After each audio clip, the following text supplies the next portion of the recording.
Hello friends, welcome to Rainbow Feast.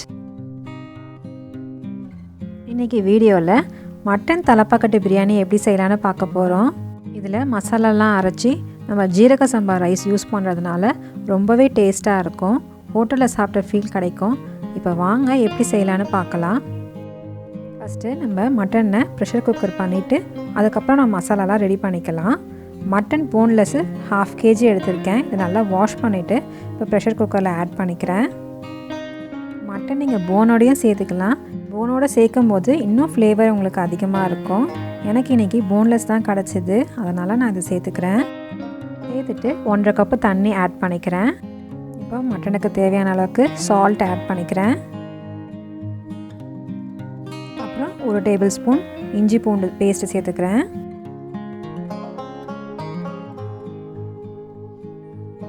இப்போ இந்த குக்கரை மூடி மீடியம் ஃப்ளேமில் 4-5 விசில் வர வரைக்கும் வேக வச்சு எடுத்துக்கிறேன். இப்போது இந்த மட்டன் வேகிறதுக்குள்ளே நம்ம பிரியாணிக்கு தேவையான மசாலாலாம் இப்போ ரெடி பண்ணிக்கலாம். ஃபஸ்ட்டு நம்ம ரைஸை ஊற வச்சுக்கலாம். அதுக்கு நான் இந்த பிராண்டு ரைஸ் தான் யூஸ் பண்ணியிருக்கேன், ஜீரக சம்பா ரைஸு. இது ரொம்பவே நல்லா இருக்குது. நீங்கள் இந்த பிராண்டை ட்ரை பண்ணி பாருங்கள்.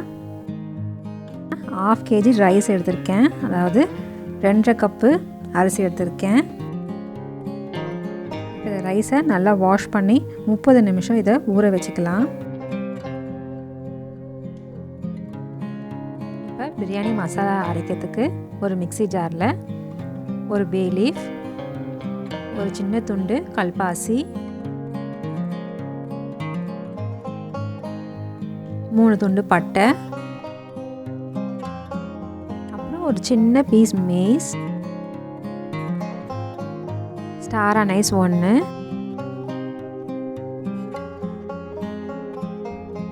6 லவங்கம், 3 ஏலக்காய்,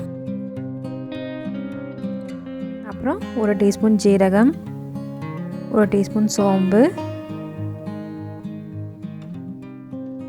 1 டீஸ்பூன் மிளகு. மசாலாலாம் இந்த அளவுக்கு கொஞ்சமாக சேர்த்தாலே போதும். ஏன்னா நம்ம அரைக்கிறதுனால மசாலாவோட ஃப்ளேவர் ரொம்ப அதிகமாக ஆச்சுன்னா நல்லா இருக்காது. இப்போ இதை முடிஞ்ச அளவுக்கு ஃபைன் பவுடரை அரைச்சி எடுத்துக்கலாம். இப்போது 100 கிராம் வெங்காயம் சின்ன சின்னதாக கட் பண்ணி வச்சுருக்கேன். நான் இன்றைக்கி பெரிய வெங்காயத்தை தான் கட் பண்ணி சேர்த்துக்கிறேன். உங்கள்கிட்ட சின்ன வெங்காயம் இருந்ததுன்னா அதை ஆட் பண்ணும்போது இன்னும் டேஸ்ட் நல்லாயிருக்கும். இப்போ இது எல்லாத்தையும் மிக்ஸி ஜாரில் சேர்த்துக்கிறேன். அப்புறம் 5 பச்சை மிளகா, 2 துண்டு இஞ்சி, 4 பல் பூண்டு. இப்போ இது எல்லாத்தையும் சேர்த்துட்டு ரொம்ப ஃபைன் பேஸ்ட்டாக அரைக்க வேண்டாம், கொஞ்சம் கொரன்னு அரைச்சி எடுத்துக்கலாம். இதை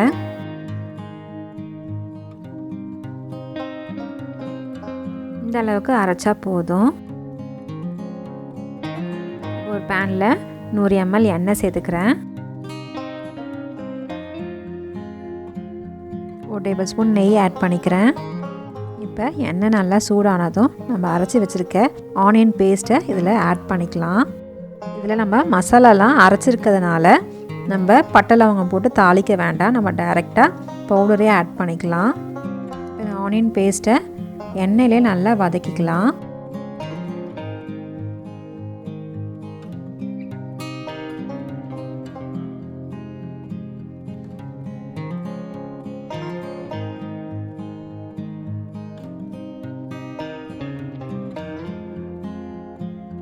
இப்போ இதோட பச்சை வாசனை போய் கலர் நல்லா மாறி வரும், அது வரைக்கும் நம்ம ஃப்ரை பண்ணி எடுத்துக்கலாம்.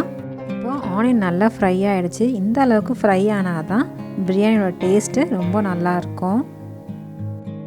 இப்போ இந்த ஸ்டேஜில் கொஞ்சமாக புதினா, கொஞ்சமாக கொத்தமல்லி கட் பண்ணி இதில் ஆட் பண்ணிக்கலாம். இதையும் நல்லா எண்ணெயிலே ஃப்ரை பண்ணி எடுத்துக்கலாம்.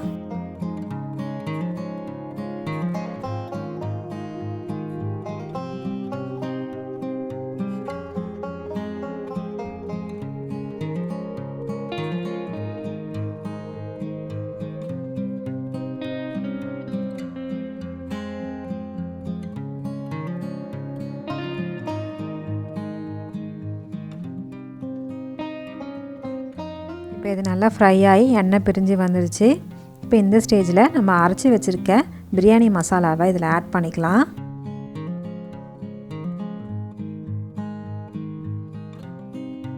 அப்புறம் 1 teaspoon red chilli powder, 2 teaspoon தனியாத்தூள்,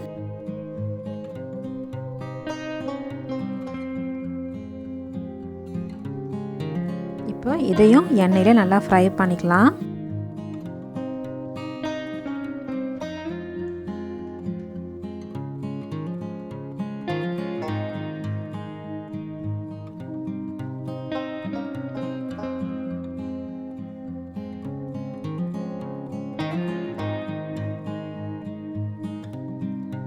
நல்லா ஃப்ரை ஆனதும் 50 ml தயிர் சேர்த்துக்கிறேன்.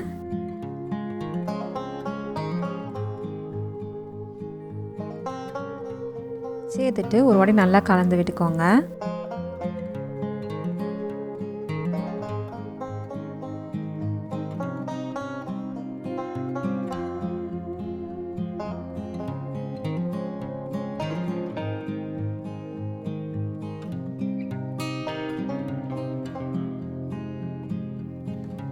இப்போ நல்லா எண்ணெய் பிரிஞ்சு வந்துடுச்சு. இப்போ இந்த ஸ்டேஜில் நம்ம வேக வச்சுருந்த மட்டனை மட்டும் இதில் ஆட் பண்ணிக்கலாம். அதில் இருக்க தண்ணியை மட்டும் நம்ம லாஸ்ட்டாக சேர்த்துக்கலாம்.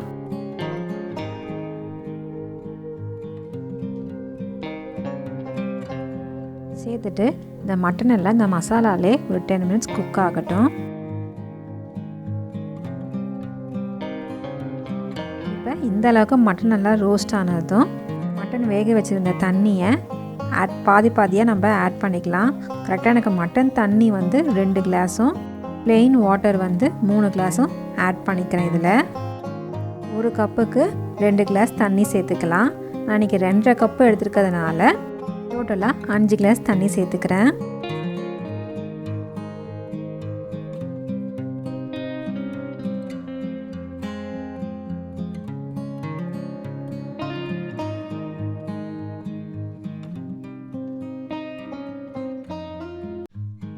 இப்போ நல்லா ஒரு வாட்டி கலந்து விட்டுட்டு இந்த மசாலாவுக்கு தேவையான அளவுக்கு உப்பு சேர்த்துக்கோங்க. ஆல்ரெடி மட்டனில் உப்பு சேர்த்துருக்கிறதுனால இந்த மசாலாவுக்கு மட்டும் உப்பு சேர்த்தா போதும். இப்போ நல்லா மிக்ஸ் பண்ணிவிட்டு தண்ணி நல்லா கொதித்த பிறகு நம்ம ரைஸை ஆட் பண்ணலாம்.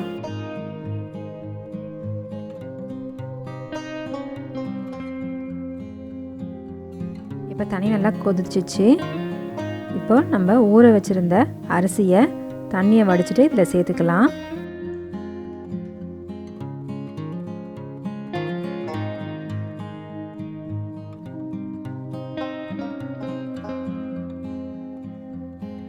நல்லா ஒரு வாட்டி கலந்து விட்டுட்டு உப்பு காரம் சரியாக இருக்குதானே இந்த ஸ்டேஜில் நம்ம செக் பண்ணி பார்த்துக்கலாம்.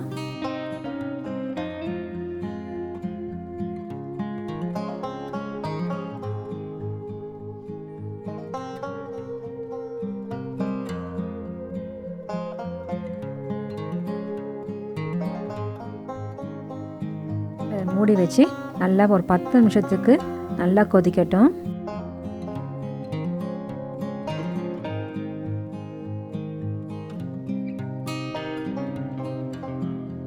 இப்போ இந்த ஸ்டேஜில் ஹாஃப் லெமனை பிழிஞ்சு விட்டுக்கிறேன். சேர்த்துட்டு நல்லா ஒரு வாட்டி கலந்து விட்டுக்கோங்க. இப்போ இது நல்லா கொதிக்கட்டும்.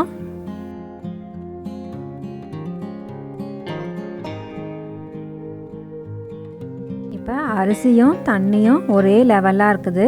இந்த ஸ்டேஜில் நம்ம தம் போட்டுக்கலாம்.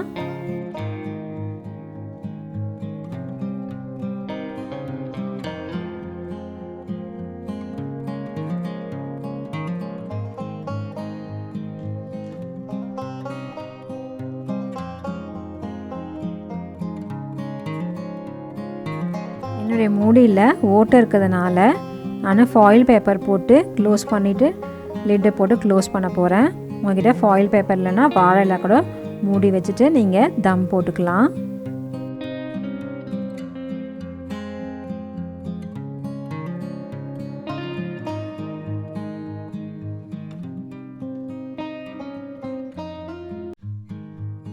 இப்போ இதை 20 நிமிஷத்துக்கு ஸ்லோ ஃப்ளேமில் வச்சு தம் போட்டு எடுத்துக்கலாம்.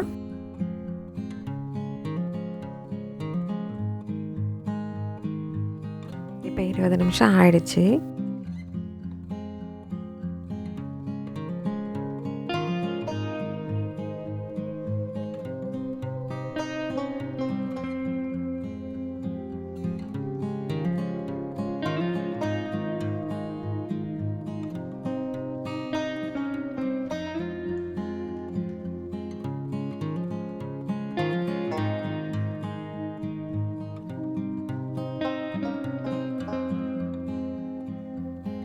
இப்போ ரைஸ் எல்லாம் 90% குக் ஆகிடுச்சு.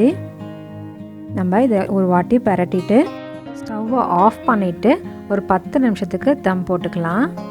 இந்த மாதிரி செய்யும் போது நம்மளுக்கு ரைஸ் எல்லாம் ஒன்றோடு ஒன்று ஒட்டாமல் நல்லா உதிரியாக கிடைக்கும்.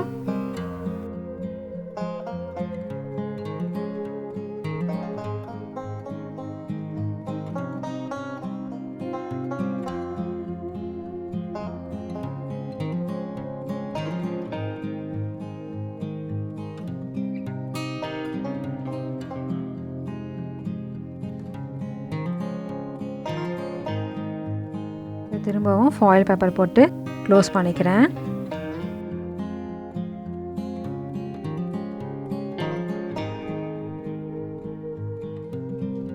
பத்து நிமிஷம் ஆயிடுச்சு.